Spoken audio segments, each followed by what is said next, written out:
nagkakagulo na po sa Malacanang at dito sa Kongreso. Sa panig po ng Kongreso, siyempre, walang iba itong bida na si Tambaloslos Romualdez.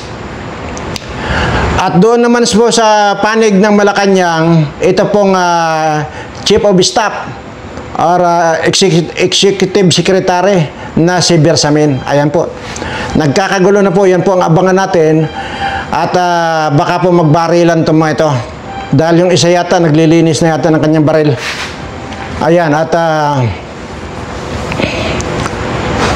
nakakapan lang.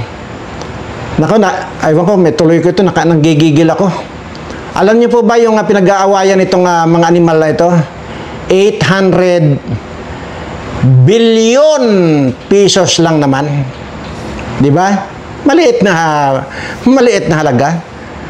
Konti na lang, 1 trillion na. Yan po yung pinagkakaguluhan nila.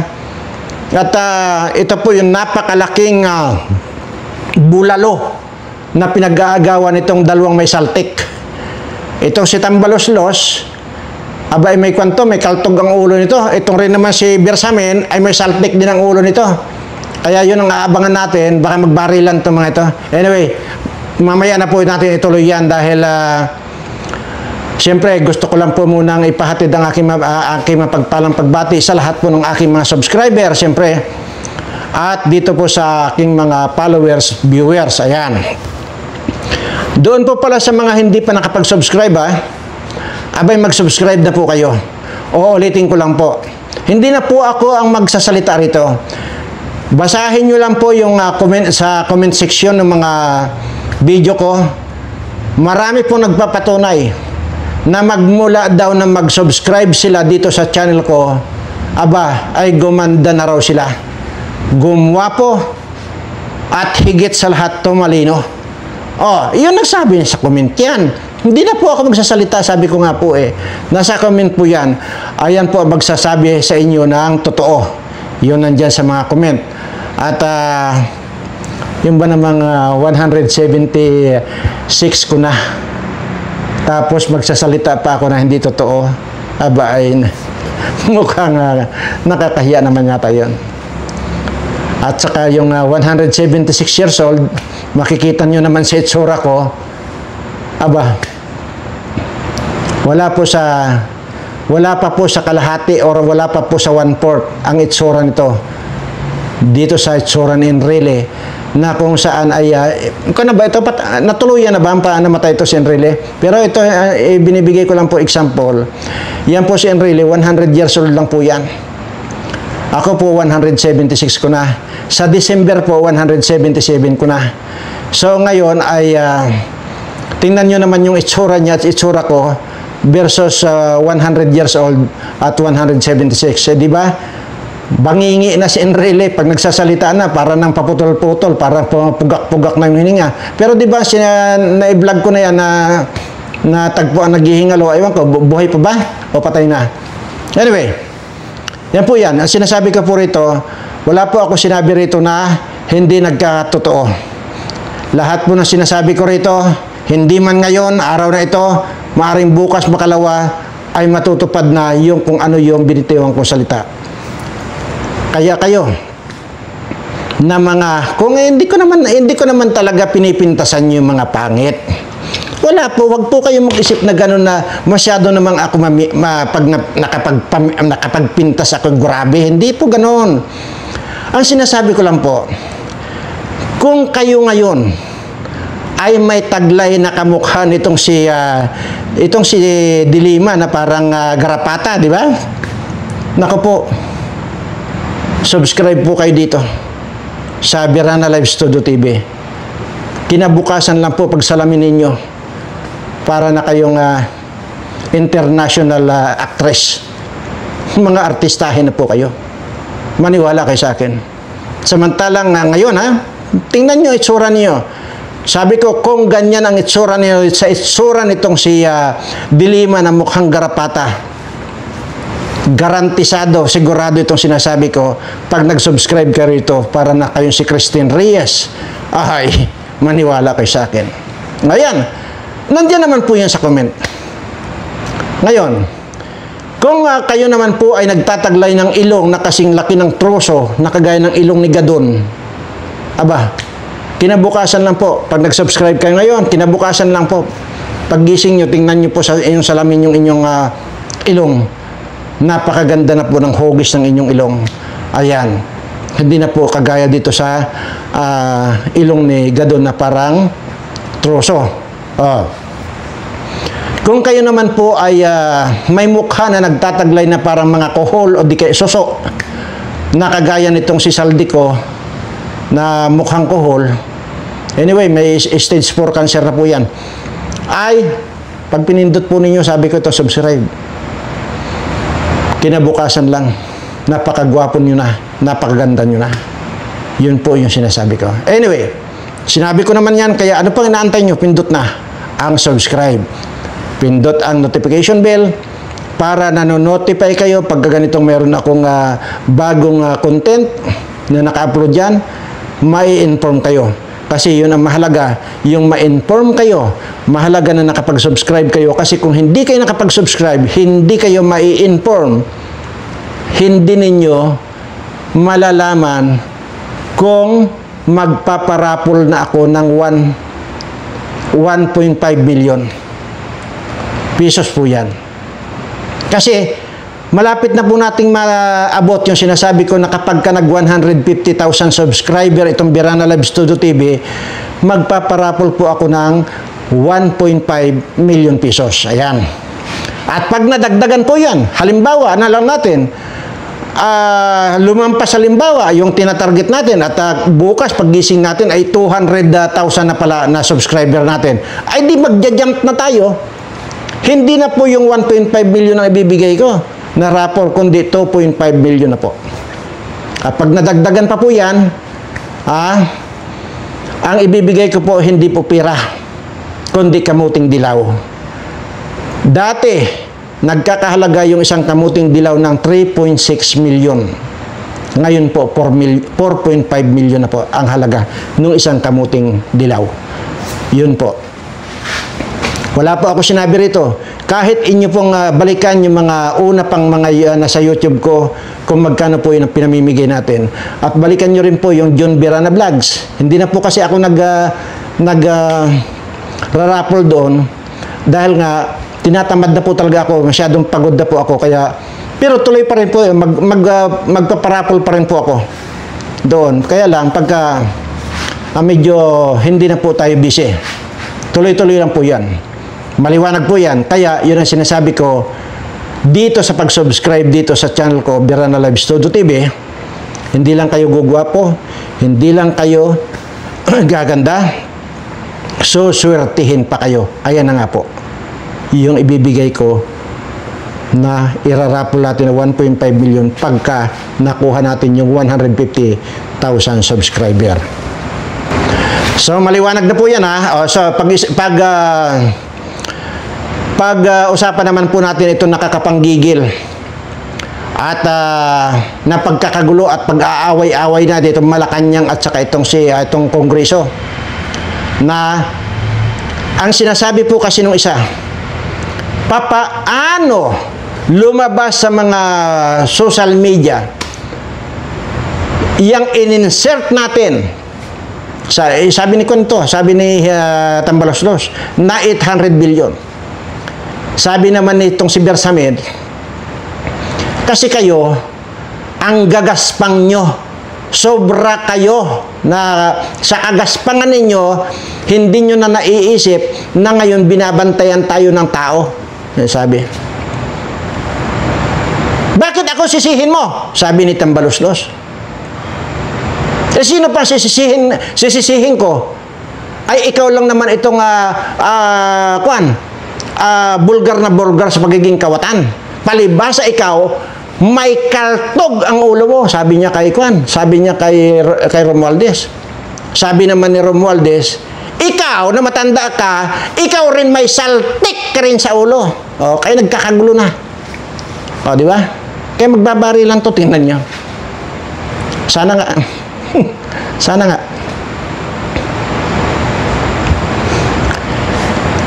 Nagkukan lang po ako. Nagpapatawa po ako, pero sa totoo lang po nanginginig ang laman ko eh. 800 billion po ito, pinag-uusapan natin. Katatapos lang po nung mga naibubulgar yung mga hearing dyan. Yung budget ng 2024, ay 2025 budget, nagkabisto-bistuhan na. Ngayon, 2026, isiningit na naman po nila yung 800 billion pesos na yan. Grabe. Maliban dyan ha, sa 800 billion na yan. Ito palang kwan. Nakita nyo naman po ha, yung babae na undersecretary ng DPWH. Yung nagsasalita po ba dyan na yung mukhang daga na babae, tapos yung boses niya parang nanggagaling sa ilalim ng simenteryo. Yan yung si Cabral, Undersecretary Cabral. Ito yung mga dapat mga pinapatay, ito mga ito. Alam nyo ba, ngayon, nabalita na rin sa Channel 7 kagabi, di ba? Na ito palang Undersecretary Cabral na ito, tumawag na raw pala pagkatapos nung nanalo raw itong si Soto na yan. Tumawag pala yan. Itong 2026 budget, sabi raw nitong Cabral na ito, ha? Putang nan to. Magsingit na po kayo. Hindi po natin alam kung magkano. So, ibig sabihin talagang ang kakapal ng pagmumukha nitong mga DPWH na ito. Kababaing tao. Mukhang daga pa, ha? Mukhang daga itong babae, Undersecretary Cabral. Mukhang daga. Yung boses niya, sabi ko nga po, para nang gagaling sa ilalim ng simenteryo. Ito po, pakinggan ninyo, ha? Yung balita po ito sa Channel 7. Dito manggigigil kayo, eh. Ito, ha? Isang opisyal ng DPWH ang tumawag umano sa isang senador para sa nais nilang insertion sa panukalang 2026 National ay kay Senator Panfilo Lacson sa panayam ng Super Radio DZBB. Isang nagpakilalang Undersecretary Cabral ang nakipag-ugnayan daw sa staff ni Senate Minority Leader Tito Soto matapos ang eleksyon nitong Mayo at hiniling umano nito ang nais nilang ipasok sa National Expenditure Program para sa 2026. Sa hiwalay na panayam, sinabi ni Senator Tito Soto na tinanggihan niya ang anyay alok sa kanya na magsumite para sa NEP dahil baka lumabas na siya mismo ang nagsingit sa budget. Hindi sinabi ni Lacson kung sino ang Yusek Cabral na kanyang tinutukoy. Pero sinabi niya sa pahayag na nakalista sa website ng DPWH si Maria Catalina E. Cabral, bilang Undersecretary for Planning, Public-Private Partnership, and Information Management Services. Sinusubukan pa ng GMA Integrated News na mapuna ng reaksyon si Undersecretary Cabral na isa sa mahigit 40 individual na nasa Immigration Lookout Bulletin Order dahil sa issue sa mga umano'y maanomalyang flood control project. Ayan. So, ito na po yung sinasabi ko. Naghahanap na ang lalaki. Yun na po yung sinasabi ko, di ba? Katatapos lang ng eleksyon, tumawag na itong Cabral na ito kay sa staff ni Tito Soto na magsingit na kayo. Preparasyon sa ngayon 2026 na budget. Tingnan nyo, lumabas. Grabe. Tito Soto pa lang yan. Talagang gawain pala nila yan. So, hindi natin alam. Baka hindi lang si Tito Soto ang mga tinawagan nitong mga senador. Baka yung sinasabi kong 5 senador na naging 6 na, baka tinawagan din yan. Or dito sa mga kongreso, sa mga congressman. Kay Tito Soto pa lang yan. Kaya pala ganun na lang. Hindi na makaangat-angat ang buhay nitong ating mga kababayan. Dahil sa mga ganitong mga putang ng mga taong ito. Sinasabi ko, ito po yung kung bakit nasasabi ko na huwag nang magpa-imbestiga. Next week daw po, i-announce na ni Bongbong Marcos yung mga kanyang mga fact findings committee kung sino ang membro. Mag-aaksaya po lang po tayo ng panahon at oras diyan at sa kapira. Ito yung pangalawang kinukul ko yung atensyon mo. Kung hindi mo man ako ilagay or temporary na i-hire, pangsamantala na para linisin itong mga basura dito sa pamahalaan natin, yung magdeklara ka na lang ng umarap ka sa press conference at sabihin mo, mga kababayan ko, bahala na po kayo kung anong gagawin nyo sa mga taong nagnakaw sa pira ng bayan. Yun lang. Yun lang, Mr. President, ang aantayin ko na ideklara mo, ganun lang, sa press conference mo. Yun lang. At ako na ang bahala. At sisimulan ko na sunugin ang mga kaluluwa nito mga ito. Yun lang. Sabihin mo lang. Maliwanag. Mga kababayan, dahil sa talamak na pangungurakot ng mga opisyal ng gobyerno at mga congressman at mga senador, ipinapaubaya ko na sa inyong mga mamamayan kung papaano nyo litisin, kung papaano nyo gawan ng leksyon itong mga kawatang ito. Yun lang ang sabihin mo, Mr. President. At magbibigay lang ako sa iyo 2 linggo hanggang 1 buwan lang, tunaw lahat itong mga kawatan dito sa atin. Sinisigurado ko yan. Ginagaranti ko yan. 1 linggo lang hanggang 1 buwan. Kaya yung 1 linggo, rap yun. Ibig sabihin, may mga natira-tira pang kaunti para mapalitadahan natin ng pinong-pino na wala nang natira, maging sa pamilya nitong mga kawatan na ito, wala na tayong itatira hanggang 1 buwan. Ang hihingin ko sa iyo na palugit, malinis lahat ito. Nakakapanggigil. Kaya pala ganun na lang ang paghihirap nating mga Pilipino, ninyong mga Pilipino. Dahil ako, hindi naman ako naghihirap kahit na hindi ako humihingi ng tulong sa kahit na noon pa dito sa gobyerno. Pero ito mga kababayan ko, paulit-ulit ko lang sinasabi rito, yung dating 1,000 na pamilya na tinutulungan ko, nasabi ko na rin po dyan, naging 3,000 mahigit na pamilya. Ngayon po, malapit na po sa 4,000 families na itong iniikutan namin. Okay lang po sana kung number lang, kung 4,000 tao lang yan. Ang pinag-uusapan po natin dito, 4,000 families na. So, kung yung isang pamilya may membro na, halimbawa may 3 anak, so anong ibig sabihin noon? May 5 anak. May iba pa nga dyan, may 7 pa ang anak. Oh. Gaano karami yan? Kaya po gigil na ako sa totoo lang. Hindi ako nanggigigil dahil baka isipin nyo nagsasawa na ako para tulungan itong mga iniikutan namin. Hindi po. Hindi po ako nagsasawa at kahit kailan hindi po ako mauubusan. At kahit kailan din hindi ako matutuyuan. Pero ang sinasabi ko po rito, hindi naman po dapat na kargo ko ito Kargo po ito dapat ng gobyerno. Pero hindi.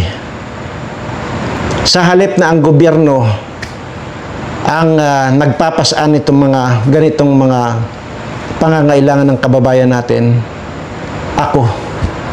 Pero ano nga ba ang papel ko? Wala po akong papel. Ordinaryong tao lang po ako. Pero kahit pa paano, natutulungan ko itong mga pamilyang ito. Uulitin ko na naman, baka sabihin nyo na naman na nagdadrama ako rito. Uulitin ko, lahat ng gusto mag-challenge sa akin, ituro ko, samahan ko isa-isa dito sa mga iniikutan namin, mga pamilya, mga tinutulungan namin. Willing na willing ako na dalhin kayo dito. Hindi ko lang kayang videohan itong mga ito. Hindi ako kagaya ng mga papanggap ng mga charity vlogger dyan. Hindi ko po kaya na pupunta kami doon sa tinutulungan namin, magbibigay kami ng bigas, magbibigay kami ng pagkain, bibidyohan ko, tapos i-upload ko sa video ko na makikita ng buong mundo. Hindi po ako ganoon. Pagdating po sa pagkain, hindi niyo po maaasahan na bibidyohan ko yan tapos i-upload ko. Hindi po kayo, wala po kayo maasahan ganoon sa akin. Manapa, yung mga dati noon, sabi ko nga po doon sa Facebook Live pa lang ako dati. Napakarami ko pong mga pinagbibigyan ng mga relo. Pero yun po ang naka-upload. Pero pagkain po, hindi po. Hindi ko po kaya. Unang-una, mahihirap na nga mga tao ito. Wala na nga silang dangal. Lalo mo pang huhubaran ng dangal. Lalo mo pang ipapahiya. Hindi po ako ganun. Kaya po, hindi po ako kagaya nitong si Rapi Tulfo, di ba, nung may programa siya. Yung mga binibigyan-bigyan nila ng mga kung ano-ano diyan. Naka-video yan. Yung mga away-away ng mga mag-asawa, naka-video. Yung mga bibigyan daw nila kuno ng tulong, naka-video. Kaya sumikat yan. Ako naman po, hindi ko kailangan ng sumikat. Dahil ang pagkakaalam ko sa sarili ko, hindi man ako sikat dito sa mundong ito, sikat naman ako sa paningin ng ating Panginoon. Kaya yun siguro ang dahilan kung bakit ipinasumpong niya sa akin itong mga kamuting dilaw na ngayon ay pwede kong kung sakasakali at may ano man yung pangangailangan ko, meron akong nadudukot. Hindi ko nga lang mabigla ito na hukayin itong mga kamuting tinago ko na, inilipat ko na sa lalagyanan. Hindi ko lang po magawang ibinta lahat kasi nga kung po ito, sasabihin ng gobyerno, pag-aari ng gobyerno yan. Di ba? Lahat yan, ultimong kahit na ano lang dyan na sasabihin. Di ba yung natatandaan nyo yung may nagpatayo ng building? Sa Bicol ba yun? Tapos yung nagbakho, nakabakho lang sila nung yung mga kwintas at saka kung mga barya-barya. Di ba kinumpis ka ng gobyerno dahil pag-aari daw yun ng gobyerno? Ulol, kahit kailan, ano man mangyari sa akin, pero hindi pwedeng ninyo akong gipitin dito dahil lumalapit pa lang kayo dito, wasak-wasak na yung mga ninyo, utak ninyo. Subukan nyo, pumunta rito sa akin. Ito na sa likuran ko, mula dito, 1 kilometro pa yan bago kayo makarating dito sa pwesto ko. Kung makarating man kayo dito, gutay-gutay na yung katawan ninyo at ready na ipakain ko, ipalapa ko yung mga katawan ninyong durog-durog na dito sa mga buayang nandito sa basement ko. Mga buisit kayo. Ay, nako. 800 billion ang pinag-aawayan nitong mga may saltik at may mga kaltog ang ulo ng mga kawatang ito. Sino bang matino sa inyo? Imaginin mo. Tingnan nyo mga kababayan, pinag-aawayan na nila. Yang 800 billion, billion pesos. 200 billion na lang, kaunti na lang, idadagdag 1 trillion na. Imaginin mo yan. Talagang nakakapanggigil. Kaya sabi ko nga po rito, announcement lang ni Presidente na magsabi lang siya na tayo na lang ang bahala. Kung sino man yung netizen dyan na makakapatay lahat dito sa mga ito, gawin nyo na. Pagka nag-announce ito si BBM na ito, isang linggo lang, mga sunog na ito mga ito. Grabe. Bukas, ipi-play ko rito yung mga congressman na 2023 lang. Dalawang taon pa lang, 2023. Ang mga asset nila nasa 30 million, 40 million, 50 million. Yan lang ang mga asset ng mga animal na ito. Pero dumating ngayon, 2024 pa lang kung tutuusin. 2023, 2024. Ang mga asset na nila, bilyones. Ang isa sa natatandaan ko doon sa balita kanina, yung Dalipe. Yung congressman ng, dyan sa Mindanao yan si Manix Dalipe. Mahigit 3 billion. Samantalang ang dating asset niya noong 2023, wala pang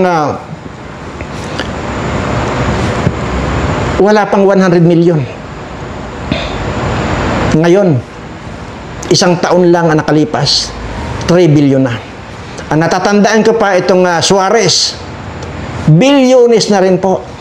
Samantalang ang asset niyan, 25 million lang. Ngayon, 2 billion na. Saan ang galing yung mga pirang yan? Maliwanag. Yung sinabi ko na yung congressman ng Pampanga na itong yung Dong Gonzales na ngayon ay meron ng almoranas na hindi na napipigil yung pagsirit ng dugo sa kanyang tumbong. May almoranas na. Imaginin mo. Ang pagkakatanda ko, pero ipiplay ko po yan bukas na. Ang pagkakatanda ko, nasa 30 million lang ang asset. Ngayon, napakalaki na. Bilyones na. Lahat po yan, bilyones na. Ito ba? Kailangan pa ba natin buhayin itong mga ito? Pilipinas, gising na tayo. Siguro, dead or alive na tayo nito. Anyway, pagka kayo ang kasama ko, huwag kayong mag-alala. Hindi kayo tatabla ng bala.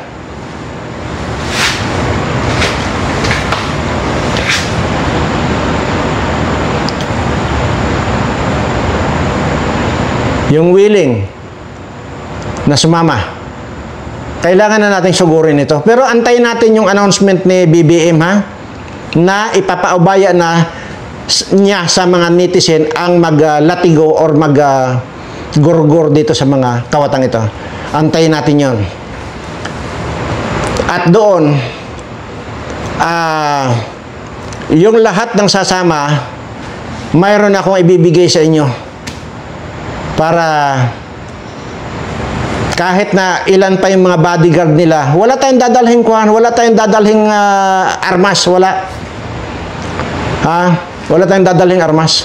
Pupuntahan lang natin yan, susugurin lang. Dahil ang gusto ko rito, lahat kayo ay kung sino yung mga sasama sa akin, lahat itong mga kawatan nito, kada huli natin, yung iba sa inyo, kunin nyo na,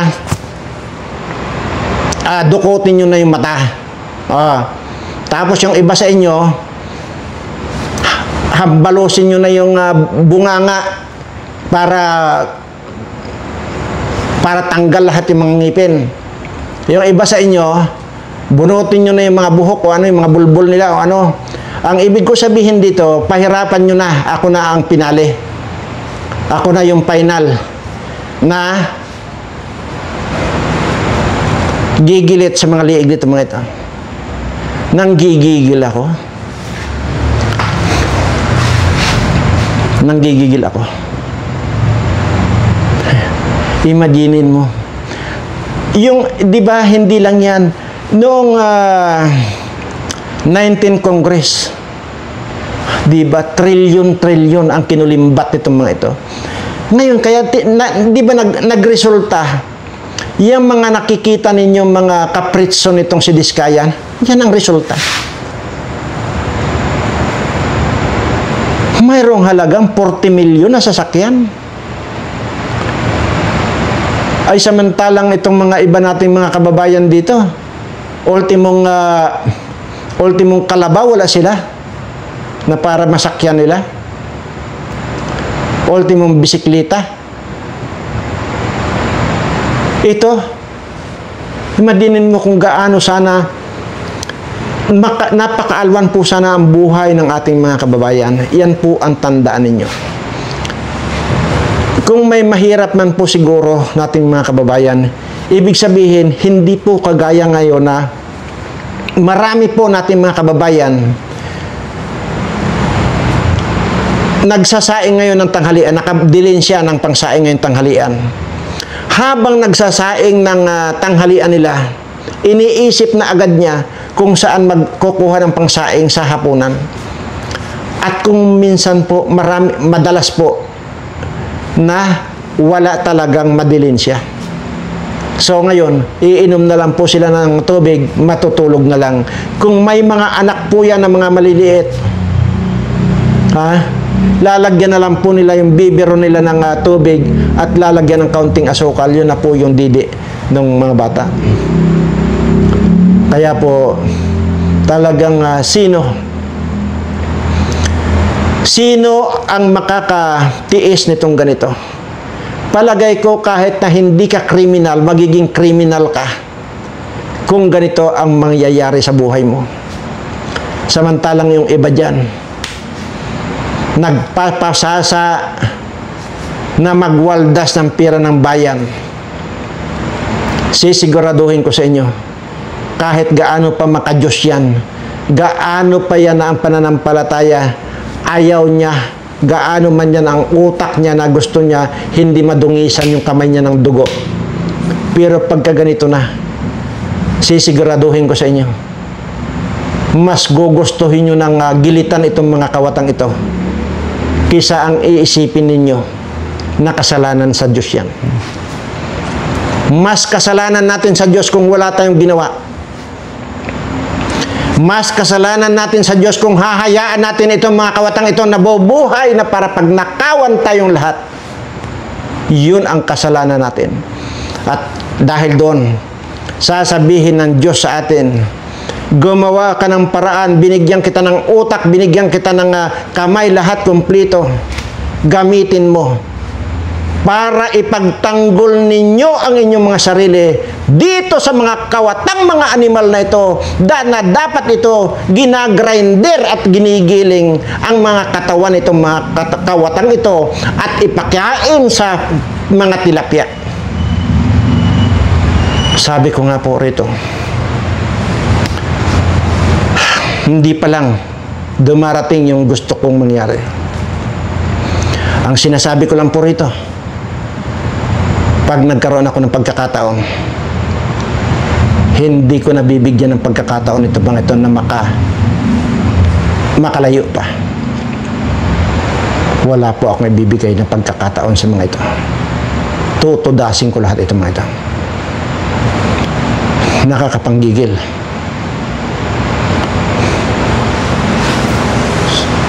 Dito na lang po, makikita na po natin, nagkakagulo na sila dahil dyan sa yung mga insertion nila na yan. Imagine mo, nagsisisiyan. Itong si Bersamin at saka itong si Romualdez, nagsisisiyan sila. Ngayon nga po sa pantaha ko po rito, maaari pang magkabarilan ito, Malacanang versus House of Representatives. Dahil lang po dyan sa bulalo na napakalaki na ang gusto ni itong isa, aakupahan niya. Ang gusto naman ng isa, aakupahan niya. Kaya anong mangyayari niyan? Sumabog na sana yung mga pareho ninyong mga kawatang mga pag-iisip na yan. Sige, magbarila na kayo. Mga buwaka ng ina nyo. Anyway, matagal na po at muli po ang aking paalala. Ito po at paulan-ulan na naman. Muli po ang aking paalala sa inyo mga subscriber ko na pakaingat po kayo lagi para hindi po kayo magkasakit. Ano po? At hindi ko naman po kasi may advice sa inyo yung magpa-injection kayo ng lifetime na pneumonia vaccine. Hindi ko naman po may advice yun kasi medyo may kamahalan po. Ganun pa man, ay yung po mga kasi yung pong mga naabot ko lang, yun po yung mga nakapagpabaksin. Kasi nga po, sabi ko nga, hindi ko po kayo maikutan lahat. Hindi po hindi ko po talaga magawa. Matanda na po ako. Kaya yung pong natitirang 24 years ko na lang dito sa mundong ito, ibibigay ko po sa inyo bago dumating yung pang 200 years old ko. Kasi 24 years na lang po yung itatagal ko rito. Dahil sinasabi ko po na pagtungtong po ng alas 12 ng pang 200 years old ko, alas 12 ng hating gabi, yun na po yung malalagutan na rin po ako ng hininga. Yun po yun. Hanggang doon lang po kasi ako. So, pero huwag kayong mag-alala. Lahat na nandito na patuloy na sumusubaybay dito sa walang kakwenta-kwentang kong channel, siguraduhin ko makakatanggap kayo ng biyaya. Hindi po ako politiko na nangangako. Hindi po. Ordinaryong tao po ako. So ano ibig sabihin ko? Maaasahan ninyo. Yung pangako ng isang ordinaryong tao matutupad. Hindi kagaya itong mga pangako nitong mga politiko na hanggang pangako na lang. Kaya nga ang lagi ko pinagdarasal dito, magkamatay na lang itong mga politikong ito, lalo na itong mga kawatang ito. Maraming salamat po at again, ingat po kayo at siyempre, sa pagtatapos ng aking pagdadaldal, gusto ko lang pong sabihin sa inyo, mahal na mahal ko po kayong lahat.